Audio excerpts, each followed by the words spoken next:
Assalamu alaikum урматтуу эл кабар каналынын көрүүчүлөрү, жалпы бизнесмендер, ишкерлер, сак саламатсыздарбы, кандайсыздар? Биз бүгүн сиздерге Ош-Бишкек трассасынын боюнан биринчи линиядан сатка коюлган дап-даяр помещенияны чагылдырып бермекчибиз.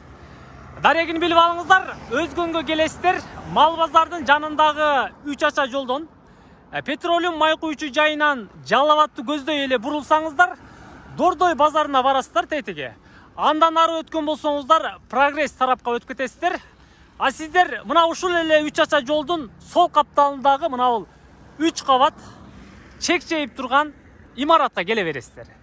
Бул имарат подвалын кошуп эсептегенде 4 кабат имарат, өзгөндө Ош-Бишкек трассасынын боюнда мындай биринчи линияда сатка чыгыптыр.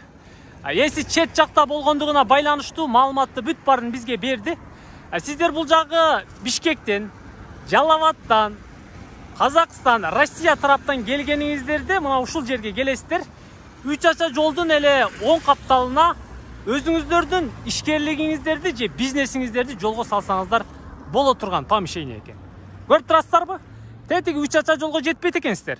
Ага жетпей эле оң тарапка кирет экенсиздер. Бул сиздер көрүп турган 4 кабат имарат 2 сотук жерде жайгашыптыр. Узуну болжолду 16 метр, ал эми турасы 8 метр экен. Тетиги крышасыны болсо овалный кылып жабып, ал жагындагы бильярдный, теннисный клуб кылып койсо болот экен. Ал эми андан ылдыйкы тараптары болсо убактында чайкана болуп иштеп турган дейт. Подвалындагы өзүңүздөр карап иштетсеңиздер болот экен. Бекем кыштан, сейсмопоюз, тумбалары менен бүт бардыгы талаптын негизинде салыныптыр. Мына көчө тарабындагы эшиктери, терезелери дагы бүт баары темир эшик терезелер коюлуптур бекемден. Границасы болсо мына көчөдөгү арыкка чейин келет экенсиздер. Мына бул тандыр дагы сиздерге кошулат экен. Бул жерге чакан тосмосун дагы курганбыз дейт. Кыскасы 2 сотукка батырып чек чейтип салыптыр. Бунун артында кухнясы дагы бар дейт. Аны сиздер менен чогуу кирип көрөбүз. Жогорку тараптарын көрүп атасыздар. Рекламаны, жарнаманы илип туруп ишти кылсаңыздар болгудай экен. Жибек жолунун боюначы. Кана жүрүңүздөрчү. Мына ушул жерден аркы тарабына кире бересиздер. Эси дайындап бизге бүт бардыгын даярдап коюптур. Мына терезелер бүт бардыгы, жогорку тараптагы терезелер бүт бардыгы жайында бурун эшиктен кирип бара берет экенсиздер. Биринчи кабаты, анан подвалы бар, жана айткандай. Сиздер түз эле келсеңиздер, мына кире беришине кирет экенсиздер. Бул жерден сол капталга карасаңыздар, мына лестница менен кааласаңыздар ылдыйга түшөсүздөр. Кааласаңыздар жогоркуга 2-чи, 3-чү кабаттарга чыгып барсаңыздар болот экен. Чайкана кылып иштетесиздер, же кайсыл бир тигүү секпи жана башка тармакта каалаган тармагыңыздарда подвалын бөлүп, 2-чи кабатын бөлүп, 3-чү кабатын өзүнчө, 4-чү кабатын өзүнчө тармакта иштетсеңиздер, же баарыны биригип чайкана кылып иштетсеңиздер да болот экен. Капталдагы, алдындагы терезелер бүт баары пластик терезелер, подоконниктер коюлуптур. Имараттын ичиндеги эшиктер болсо бүт баары жыгач эшиктер экен. Мен мына ушул сиздерге биринчи кабатты көрсөтөйүн дагы, андан ары подвалды, 2-чи кабатты, анан 3-чү кабатты көрсөтөйүн. Кана жүрүңүздөр. Сиздер бул эки ачма эшиктен кирсеңиздер, биринчи кабатка киресиздер. Бул жерде 3 кабина жайгашыптыр. Ал эми сиздер көрүп турган коридордун өзү туурасы эле 3,5-4 метрге барып калат экен. Узундугу дагы бир кыйла. Чайкана кылып иштесеңиздер, бул жерди дагы өзүңүздөр карап көрүп, кабина кылып чакан кылып бөлсөңүздөр болот, жана башка дегендей.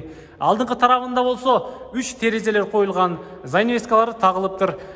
Потолоктору болсо бүт мындай орнаменттер коюлуп, люстралар дагы коюлуптур, софиттер дагы коюлуптур, светтер коюлуптур. Ичкерки тараптары бүт баары акталган. Сиздер мына 3 кабинага кааласаңыздар, каалагандай кылып адамдарды киргизип иштетсеңиздер болот. Бул биринчи кабина болсо кененирээк кабина экен, сиздер көрүп турган. Узун турасы болжолду 3,5-га 6-7 болгон кабина.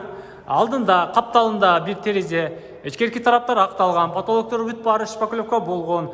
Тетигинде занавеска тагуучу жерлер дагы бүт баары жайында экен. Болдорун болсо ДСП кылыптыр. Чоң кабина, карап көрөсүздөр. Ичкерки тарабына бир 20дай адам баткыдай. Бул биринчи кабинадан 2-чи кабинага өтсөңүздөр, бул жакта жанаша 2 кабина бар экен. Эшиктери жыгач эшиктер. Биринчи кабина, 2-чи кабина, андан ары өтсөңүздөр, сиздер кухня тарапка, арткы тарапка өтөт экенсиздер. Бул 2 кабина размери бирдей эле. Сиздер көрүп тургандай тапчан негизинде жасалыптыр. Кирип Бут кийимиңиздерди ушул жерге чечип, кийимдерди илип, анан тапчанга чыга турган кылып, чакан тапчан bir 15'tey 10'dan aşağıdan batçuday tapçan gün çıkış tarafında bir tereзе plastik terezeler zaniveskалар ар bir bölümünü özünçө актап коюптур. Занивескаларды тагып азыркы учурда свети өчүк. Алып калсаңыздар аны улайсыздар, иштете бересиздер. Карап андан ары өткөн болсоңуздар бул экинчи тапчандагы мына ошондой эле размерде. Бул экөө оп окшош пластик терезе. Бул жагына кирип бут кийимди чечип, кийимдерди илип, андан ары кире бересиздер. Тетиги Ош Бишкек трассасына болгону караңыздар, 5 км жүрөт экенсиздер. Главный ходдон бөлмөлөргө кирип, бул тарабын болсо өзүңүздөр каалагандай кылып иштесеңиздер болот экен. Полдорун көрүп атасыздарбы? Бүт баары кафелденген, шахматный негизде. Андан жогорку тарабына келе берсеңиздер, сиздер 4 тараптан 2-нчи кабатка, 3-нчи кабатка көтөрүүчү лестницага келесиздер. Бул тарабы болсо кухня дейт. Түз кирсеңиздер, даяр очоктор дейт, вытышкалары коюлган дейт. Түз кирип 3 очок эмес, бул жерде 5 очок каралыптыр. Тетигинде кенен чоң 2 вытышка коюлуптур. Чорный ходдору каралыптыр. Бир эмес 3 капталында терезелер коюлуптур. Кафелдер дагы бүт баары очокко капталган. Полдору болсо ДСП экен. Патологу болсо ОСБ, аны өзүңүздөр актап коесуздар, краскалап дегендей. Сол тарабына жүрсөңүздөр, сиздер кухнянын ылдыйкы тарабындагы подвалга кирет экенсиздер. Бул жагыны кампа кылып, же жана башка тармакта иштесеңиздер болот. Тетиги чорный ходдон отун жана башкаларды киргизе берет экенсиздер. Планында, проектинде арткы тарабында өзгөчө проекттер бар экен. Сиздерге келип, кардар болуп калсаңыздар, бүт бардыгыны ээси түшүндүрөт, айтып берет. Бул кухнядан чыксаңыздар, мына лестница менен эле коридордун 4 тарабынан 2-нчи кабатка көтөрүлсөңүздөр болот. Бул лестницалар дагы бүт баары бүткөн, тосмолору тосулган, алар дагы краскаланган, тетигиндей жарык тийишүү үчүн чакан форточкалар дагы коюлуптур. Лестница менен 2-нчи кабатка көтөрүлөсүздөр. 2-нчи кабатынын дагы ремонттору бүт баары бүткөн, иштесеңиздер болот, дароо. 2-нчи кабатка чыксаңыздар, бул жакта тапчан эмес, бүт бардыгын кенен кылып койгон. Стол стулду коюп иштесеңиздер болот, чайкана тармагында иштесеңиздер, же башка өндүрүш тармагында иштесеңиздер болот. Азыркы учурдагы тигүү цехи, же кандайдыр бир өндүрүш, бумага чыгаруучу, самын чыгаруучу дегендей аябай ыңгайлуу, жолдун боюнда ар бир кабатыны арендага берсеңиздер дагы сиздерге жетет. Бул тарабында 3 терезе, занивескаларына чейин коюлган. Күн чыгыш тарабында болсо дагы 3 терезе коюлган, пластик терезелер, подоконниктер. Потолоктору болсо мындай гипсокартон менен жасалгаланып, софиттери, люстралары коюлуптур. Бир эмес, ар бир кабатка 5тен жогору люстралар тагылыптыр. 2-нчи кабатындагы полу кафелденген, дубалдары акталган. Бул тарабынан чыксаңыздар, сиздер көчө тарабынан чыгасыздар. Ал эми аркы тарабынан чыккан болсоңуздар, кухня тарабынан чыгып келет экенсиздер. Эки тарабынан тең чыкканга ыңгайлуу.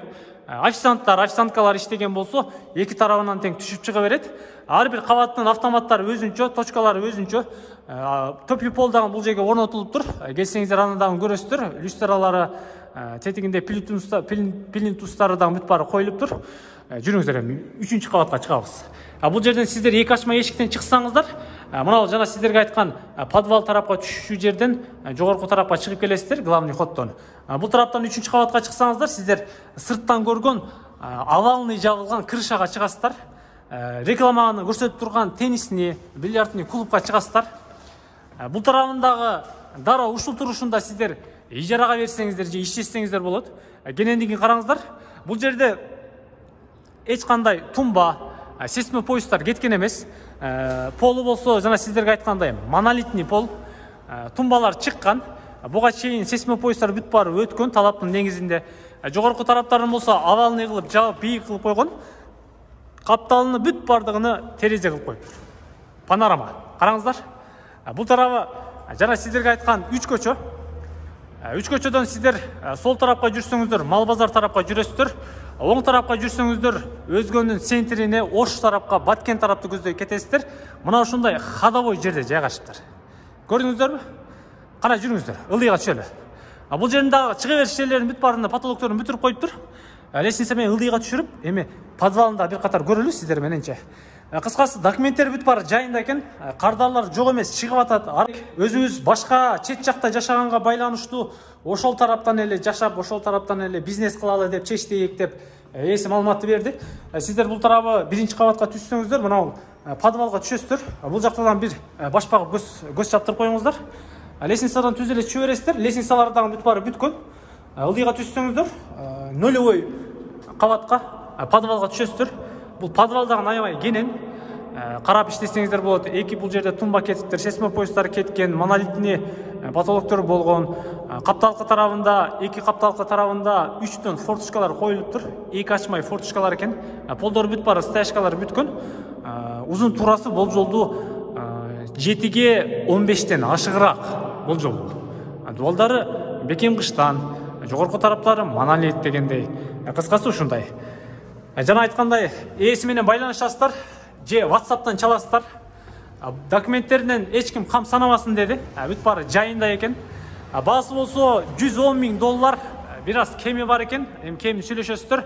Анан сүйлөшүү жолдору дагы каралыптыр. Аркы берки жолдорун сунуштайсыздар, аларга төп келсе сүйлөшөсүздөр, келишесиздер дегендейчи. Кыскасы ушундай. Илибой жолунда сүйлөшсөңүздөр болот экен. Чалып байланышыңыздар. Биз связь номерди, анан WhatsApp номерди камтыдык. Байланышып сүйлөшүп көрөсүздөр. Мынау Ош-Бишкек трассасынан 3 ача жолдон 5 метр киресиздер. 5 метрчи. Чалып коюңуздар, келе жатканда эшигин ачып сиздерди ушул жерде күтүп алат.